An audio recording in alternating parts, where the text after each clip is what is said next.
Okay, the carb rebuild kit is supposed to be delivered today, so we're going to go ahead and take the carbs off. Got the intake screens, they're real greasy, need to be cleaned. We'll clean everything inside of the intake.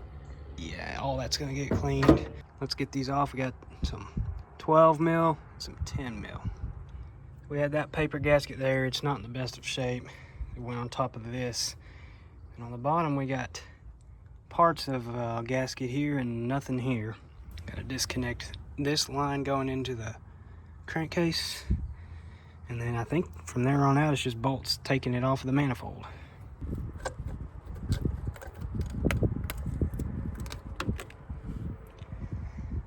Ooh, little scum on the intake. Nothing terrible. Actually, it looks pretty clean in there. How's those throttle valves? A little corroded. Yeah, that one's corroded. We'll clean them all up good. Doesn't look pitted or anything, that's good. We're gonna get some carb cleaner and these paper towels, clean all this stuff off. Don't forget to plug the intake holes. And then we'll put this plastic bag over it too to keep rain out. I'm not sure what types of plastic the carb cleaner is safe on. That B12 is some pretty strong stuff, so I'll just use this engine degreaser to clean the plastic parts.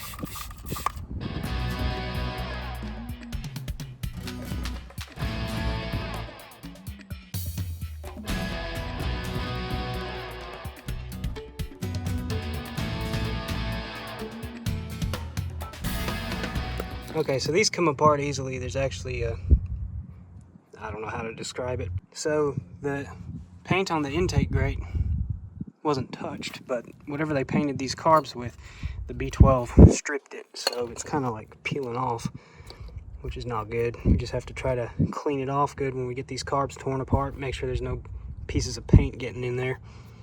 I just made a mess out of everything. So yeah, don't use carb cleaner on the outside of the carb. But yeah, we'll get this fuel hose off and take these inside. Okay, our rebuild kit just came in. One for each carb, plus the manifold gasket. I don't know what those are. Figure that out in a little bit. First part to rebuild is the fuel pump side, which is facing up right here. I'm waiting on a pop-off pressure gauge to come in. It won't be here for 2 days, but that's on this side of the carb. Taking apart, this is the carb on the back of the motor. This is where the fuel first comes into, so theoretically this filter would be dirtier than the other one. Could be wrong. Let's pull this filter out. It's honestly clean. It's got a hole in it. Rebuild kit comes with brand new filters, so that's good.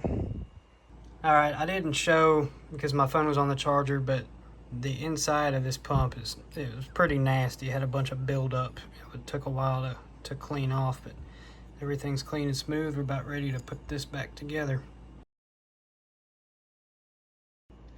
Well, both carbs have pretty clean filters. This one's not broken on the end, so it wasn't let anything by. I'm kind of surprised by that. Diaphragms definitely wore out. This O-ring is broken right there, so I mean these definitely need attention. So this one doesn't have half the parts. It doesn't have the little check valves, that little middle section.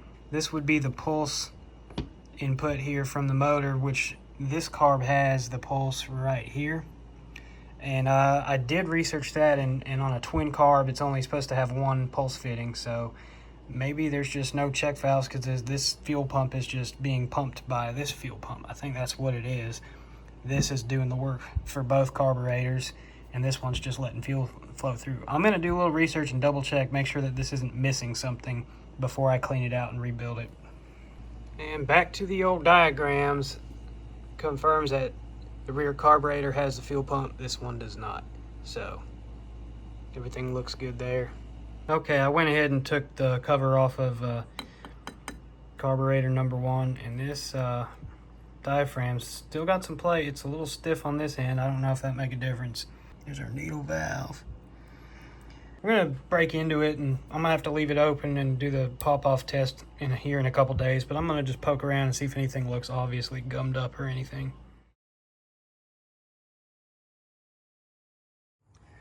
Okay, I've got these carbs done.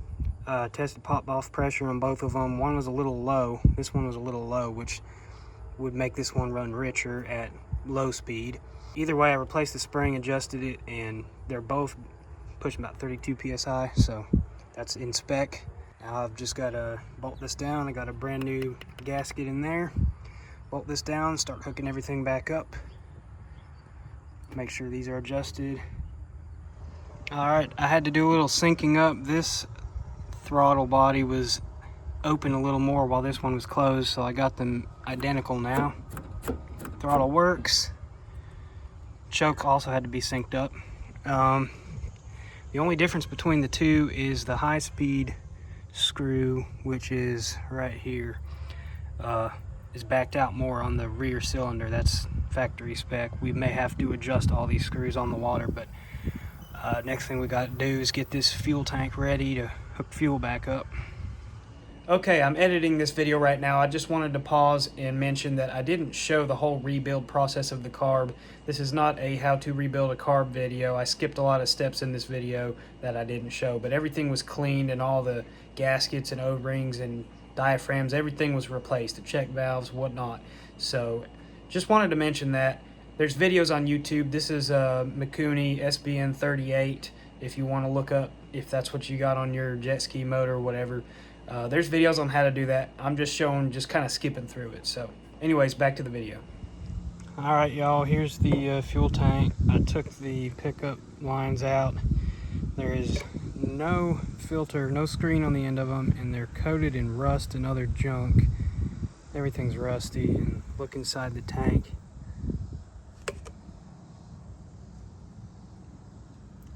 So I was going to run it without a filter to test run. I'm switching out to the OEM style filters after a little research, and one of y'all commented saying I shouldn't use the little paper lawnmower filters, and I did a little research and you were right. So I went and ordered some OEM style filters, but they won't be here for 2 more days, and I'm trying to take this for a test run before the weekend if I can. So I almost am tempted to just go buy another fuel tank like that one, or a 12-gallon. They're pretty expensive. I don't know. What do y'all think? Brand new clean tank? It's kind of what I'm thinking. All right, went and spent even more money. Always something coming up with a project, but we got a new fuel tank. Only thing it's missing is a fitting for the fuel return. I'm gonna go down to put some gas in this at the gas station and go to the hardware store and see if I can find a fitting that will tap into this somehow. If I can't find something at the store down the street, then I will temporarily just drill a hole and stick this in there and figure out a fitting later on. Yeah, she should be ready to go. Everything's clean. If I do drill a hole, I'm gonna have to be careful with shavings getting in the tank, but we're gonna test run it without a fuel filter because the new filter's not coming in for 2 more days. Should have the screen on the pickup. I'm not sure. It's a brand new tank. Yes. I don't know if y'all can see that in there. It probably won't focus. It does have a screen. It appears to have a screen anyways. Let's clean this up first. Get this junk out of here and then put some gas in it and see if we can get it to start. Okay, this is temporarily how I'm going to do it. Hopefully that hole I drilled is big enough, but look how clean this came out. It's 2 spirals of plastic, nothing in the tank. That might be too tight. We need one size bigger drill bit. Alright, drilled it out a little wider. Again, we got 2 perfect little spirals, so no plastic in the tank. This one almost wants to fit. Yeah, that'll work. I'm gonna jam it down in there. Try to keep it as sealed as possible. And this is pretty dang tight, so I think it'll be plenty good for the time being. All right. Got the fuel open. We're just gonna pump until it's primed and then plug it off and stick it straight back into the carbs. All right, fuel line is primed. We got a little leftover fuel in this siphon. We're just gonna dump it straight into the intake.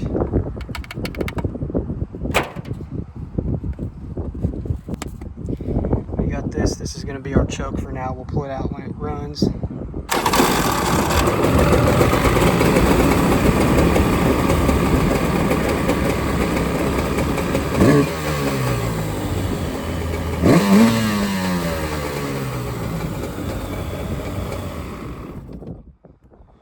that sounds very promising.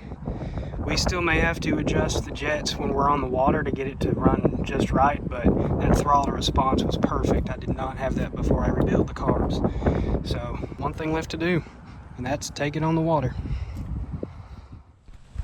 All right, y'all, I just ran it a little bit, and I wasn't filming. Y'all probably wish I was, because I let off the throttle. I about face planted in the front of the boat. She's got some pep to her now. Let's get her running.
My seat jumps up so quick, and then if you let go of the throttle, it's going to throw you into the front of the boat. So I got to be real easy on it.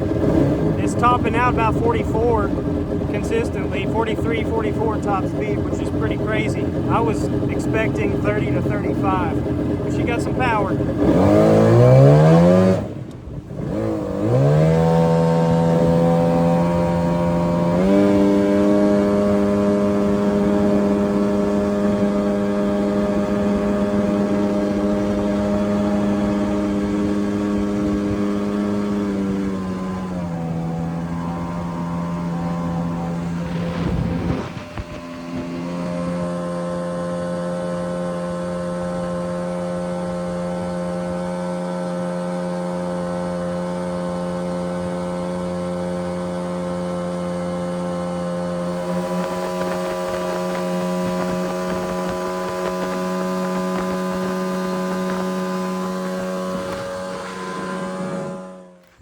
Made that 9-mile run a lot quicker this time. Cruising about 35, 37, about 44 tops.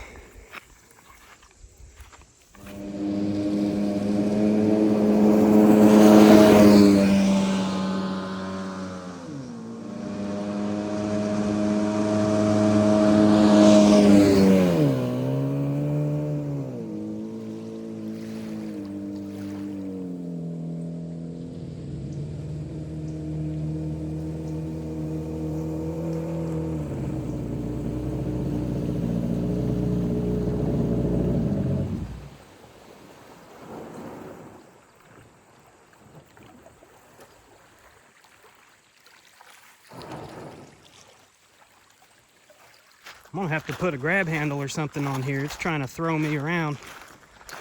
She got some pep in her step.